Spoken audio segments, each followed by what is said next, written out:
Hi guys, welcome back to the channel. FPL Consult here, and in today's video we have the Game Week 4 AI Wildcard drafts. Now I know Game Week 4 is a popular wildcard window because it is the international break. Some of us are struggling to fit players like Salah and Haaland in our drafts. We don't really have clear routes to them, and maybe we are considering a Game Week 4 wildcard. So today we're going to look at AI's recommendations. If you guys do enjoy this video, please do drop a like and also subscribe as well if you are new around here.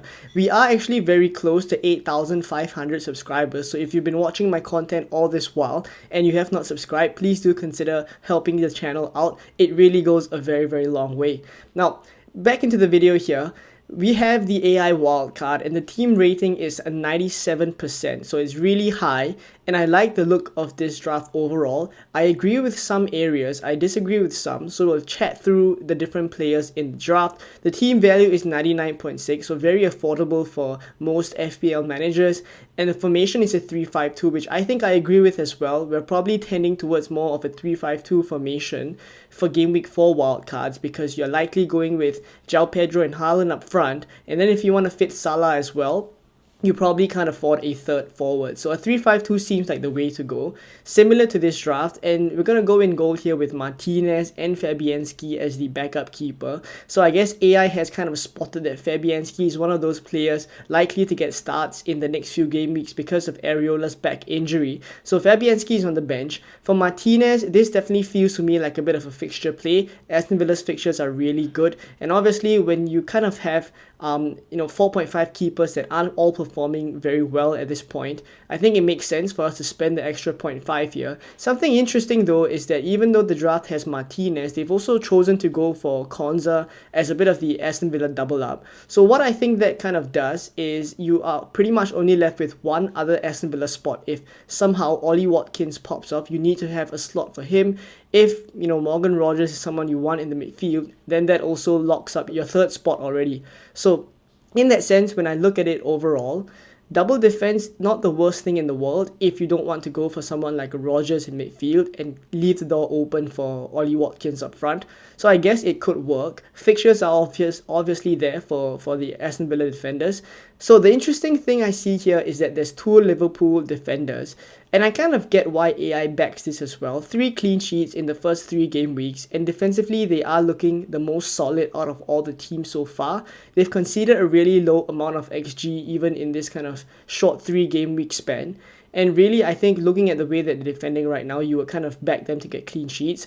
The only real thing here is what compromises it will make. So up front in the midfield and also in the forward positions, you will see there are certain compromises in different areas, but all to go for this double up in the Liverpool defense, which I think would work. The only thing is you then probably only have one last spot, right? It probably is going to be Mo Salah if you want a captaincy option in Game Week 5 when he has Bournemouth and Haaland has Arsenal. But then you can't go for someone like a Jota and Diaz, etc. So your third kind of Liverpool spot has gone to a defensive spot, which I actually don't mind. I may not have said this in pre-season, but now coming into the season and looking at the way that they've defended so far, I'm quite confident of Liverpool clean sheets moving forward. So I do understand this as well.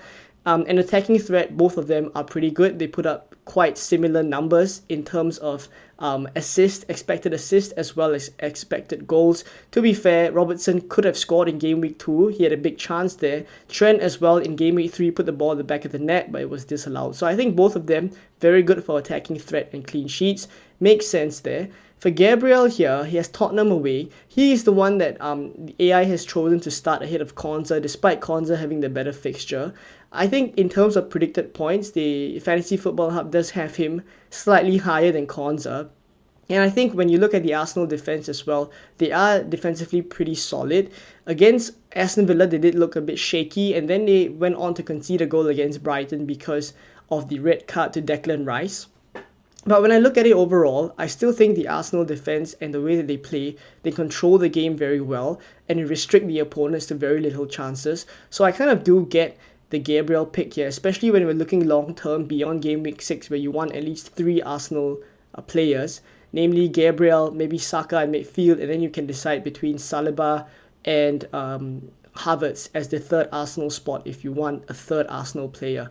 So I think something this draft can consider is come game week 6, maybe swapping Robertson for Saliba, kind of a 1-to-1 6 million defender kind of a swap, and it works quite well because then you would be tripled up on Arsenal defense, double up on Arsenal defense, and then you can just have one extra forward or midfielder in Saka if you want, right? So I do like this. It's just that the fixture in game week 4 is not great. In game week 5, when he has Man City, you probably bench Gabriel and you start Konza, where he has decent fixtures as well. So I don't see a real kind of rotation issue with this draft. I think the defenders rotate pretty well.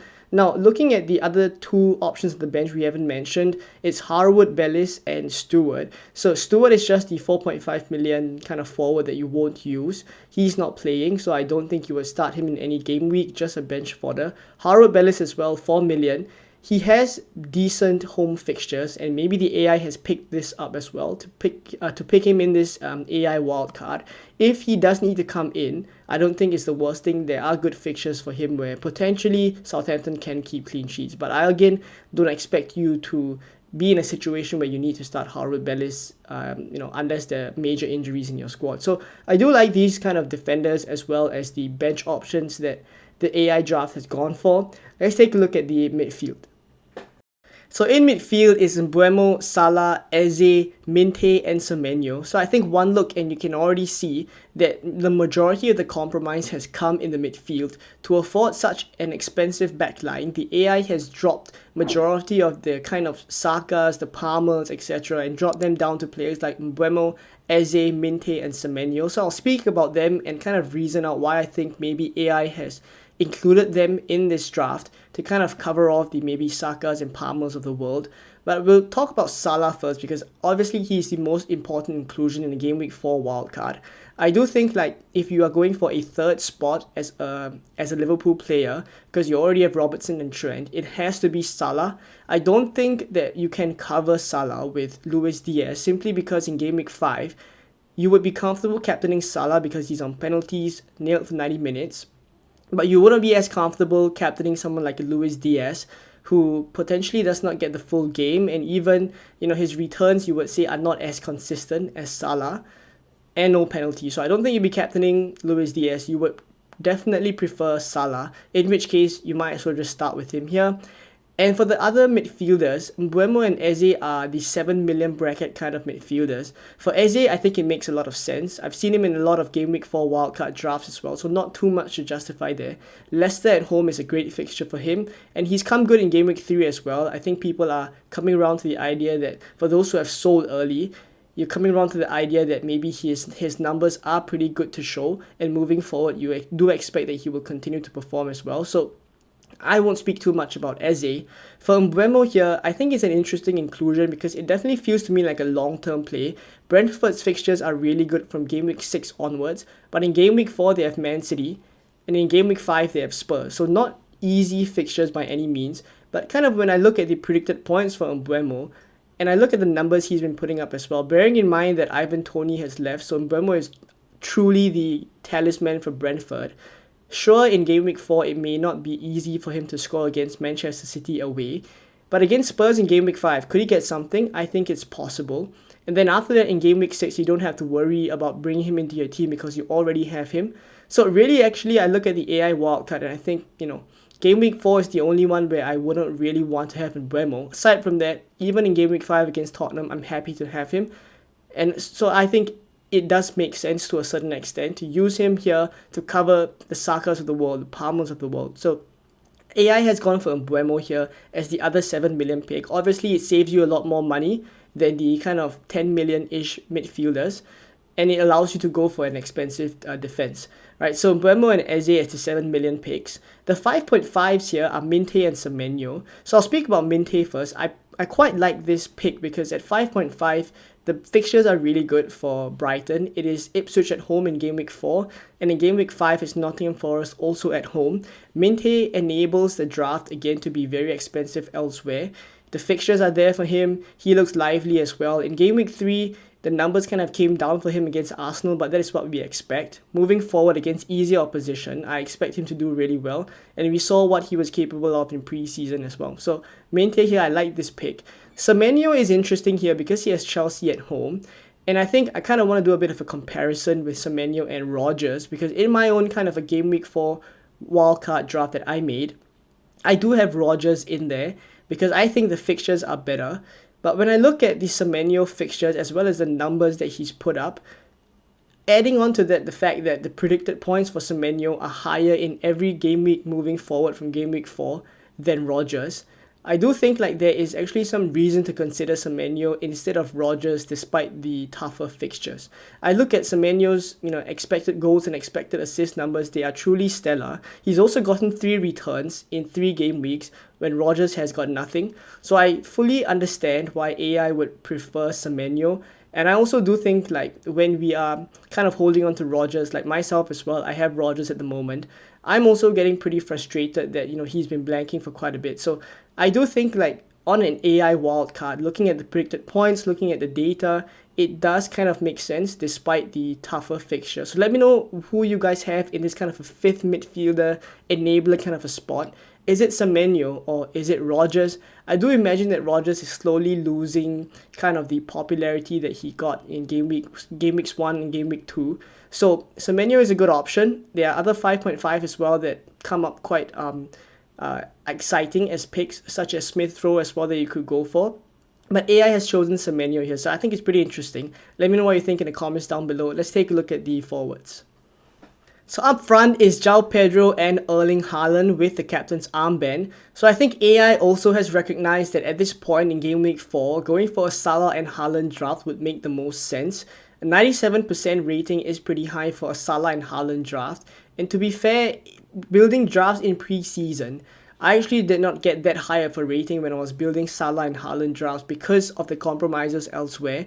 But as I've said in many of the previous videos for game week 4, I do think like now, because there are enablers that have come up and shown themselves to be good enablers, such as Mente, Semenyo, even Smith Rowe at 5.5, even Rodgers for some of you guys who went there. These are perfectly decent enablers who are getting starts consistently and playing good minutes as well. So I think with these kind of enablers, it does kind of back the fact that going with Salah and Haaland and adding in a couple of cheaper players that could give good value as well may be the play moving forward. So I like the fact that AI has picked this up as well. Salah and Haaland in the draft. Captaincy for game week 4 is likely Haaland, who has higher predicted points, but game week 5 is definitely going to swing to Salah when Haaland has Arsenal. Right, so for João Pedro here, he is also similar to Mente, having good fixtures in game week 4 and game week 5. I think the only tricky thing for these 2 Brighton assets that you have is come game week 6, you may have to get rid of one of them, likely Mente, because the fixtures start to turn, and you also don't really have other options that you would rather start instead of these Brighton players come game week 6. So there definitely has to be a bit of a change in game week 4, but I also imagine that come game week 4, you may be willing to sell one of your premiums, whether it's defenders, whether it is Salah, whether it is Haaland. You may be more willing if they do blank in a couple of games, because I think when I look at the way that they're performing right now, Salah and Haaland are just returning every single game week. Sooner rather than later, one of them has to blank, especially when the fixtures get tougher. So come the time game week 6 comes around, it's not out of possibilities that you can downgrade a premium and upgrade someone like Mente to a Saka, for example, in midfield to cover Arsenal fixtures when they swing. So I think there are routes that this draft can, kind of change itself moving from game week 6 onwards.